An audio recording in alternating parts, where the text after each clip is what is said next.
बरं का, ही कविता तुमच्यासाठी खरं तर नाहीये, ही कविता सर्वसाधारण लोकांसाठी. तुम्ही कसे भारी आहात, खरंच भारी नाहीयेत का? तुम्हाला आता कशाचंच काही वाटत नाही, तुम्हाला आपलं नुकसान झालंय हेही काही वाटत नाही, तुम्हाला कशाचा काही फरकच पडत नाही.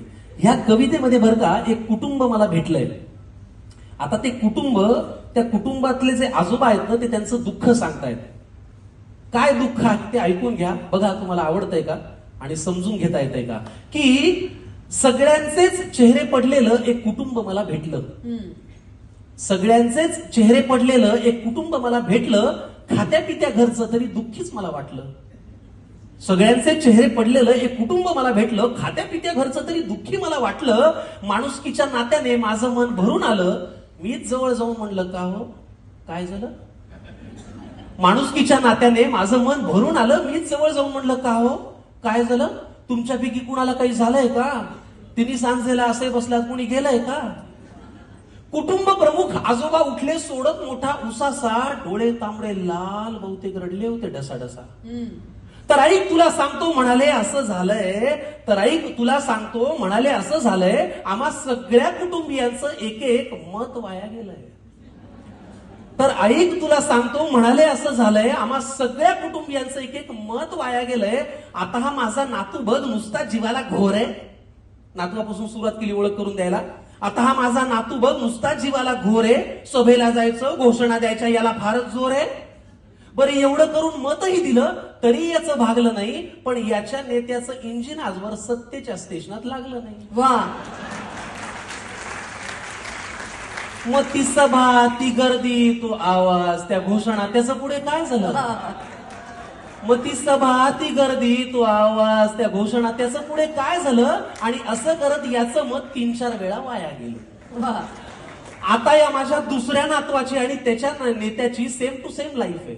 दुसऱ्या नातवाकडे आले बरं का. आता या माझ्या दुसऱ्या नातवाची आणि त्याच्या नेत्याची सेम टू सेम लाईफ आहे. ना करियर में ग्रोथ है ना जिंदगी में वाईफ है. आता या माझ्या दुसऱ्या नातवाची आणि त्याच्या नेत्याची सेम टू सेम लाईफ आहे. ना करियर में ग्रोथ है ना जिंदगी में वाईफ है. अरे बाबा, वारशाने फक्त पैसा येतो, कर्तृत्व कुणी आणत नाही. अरे बाबा, वारशाने फक्त पैसा येतो, कर्तृत्व कुणी आणत नाही. भारतभर चालून तुझी पावलं दमली पण हात काही चालत नाही.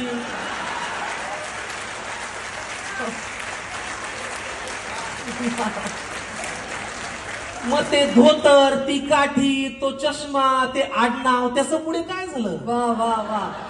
मग ते धोतर, ती काठी, तो चष्मा, ते आडनाव, त्याचं पुढे काय झालं. आणि असं करत याचंही मत बरीच वर्ष वाया गेलं. आता या माझ्या मुलाला बरं का राजकारणातलं फार कळतं. आता मुलापर्यंत आले.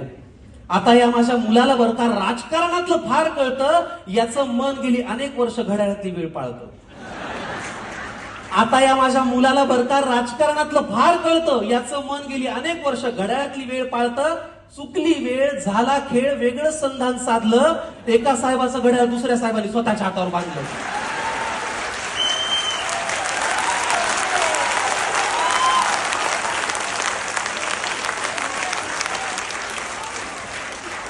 चुकली वेळ, झाला खेळ, वेगळं संधान साधलं.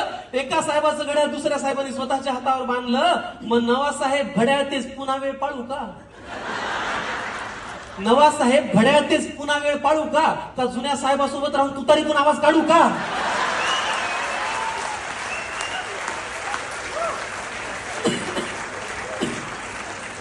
मग ते वय, तो अनुभव, ती निष्ठा, तो परिवार, त्याचं पुढे काय झालं.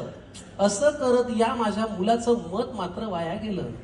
आता ही माझी सून अस्मिता तशी धाडसीच म्हणायची. काय नाव काय. अस्मिता, सुनेपर्यंत आले आता. हा. आता ही माझी सून अस्मिता अस्मिता तशी धाडसीच म्हणायची. जरा कोणी नडलं ना की घरातला बाण काढायची. आता ही माझी सून अस्मिता तशी धाडसी म्हणायची. जरा कोणी नडलं की घरातला बाण काढायची. मी तिला कितीदा म्हणलं, सूनबाई बाण जपून वापरायचा असतो ग, एकदा हातातून सुटला की परत येत नसतो ग. मी तिला कितीदा म्हणलं, सुनबाई बाण जपून वापरायचा असतो ग, एकदा हातातून सुटला की परत येत नसतो ग. मग जी मनातही नव्हती ती भीती खरी झाली. अहो, जिथे शब्दांनी आग लागायची तिथे हातात मशाल आली. वा वा. मग तो बाण, तो बाणा, ते कडवट, ते सैनिक यांच्यात असं काय झालं? पण असं करत या माझ्या सुनेचं मत मात्र वाया गेलं. वा. आता ही माझी बायको बर का, ही घडवेल तेच घरात घडतं. बायको परत आले ना. आता ही माझी बायको बर का, ही घडवेल तेच घरात घडतं. नाव हिचं लक्ष्मी, हिला कमळ फार आवडतं. आता ही माझी बायको बर का, ही घडवेल तेच घरात घडतं. नाव हिचं लक्ष्मी, हिला कमळ फार आवडतं. मी लगेच पुढे विचारलं, माझी उत्सुकता त्यांना दिसली असेल की अहो कमळ जिथल्या तिथेच आहे, मग यांचं मत वाया गेलं नसेल. मी लगेच पुढे विचारलं, माझी उत्सुकता त्यांना दिसली असेल, अहो कमळ जिथल्या तिथेच आहे, मग यांचं मत वाया गेलं नसेल. आजोबा म्हणाले, ती दुःखात नाहीये तशी, पण तिच्या मनात तळमळ आहे, कारण ज्यांच्या विरोधात मत दिलं त्यांच्याच हातात आता कमळ आहे.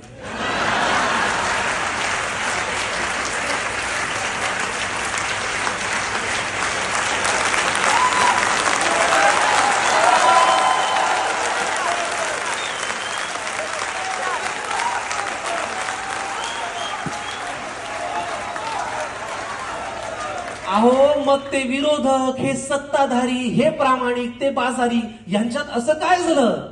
पण असं करत या माझ्या बायकोचं आता वाटतंय मत मात्र वाया गेलं. त्यामुळे पुढाऱ्यांनो, तुम्ही कितीही पक्ष बदलून म्हणालात की हाच माझा पक्ष आहे, तरी एक गोष्ट लक्षात ठेवा की आमचं तुमच्याकडे लक्ष आहे. तुम्ही कितीही पक्ष बदलून म्हणालात की हाच माझा पक्ष आहे, तरी एक गोष्ट लक्षात ठेवा की आमचं तुमच्याकडे लक्ष आहे. त्यामुळे इथून पुढे तरी दिलेल्या मताची किंमत जरा तरी ठेवा. इथून पुढे तरी दिलेल्या एका एका मताची किंमत जरा तरी ठेवा आणि मतदारांनो मतदार करा आणि लोकशाही जिवंत ठेवा. वा वा.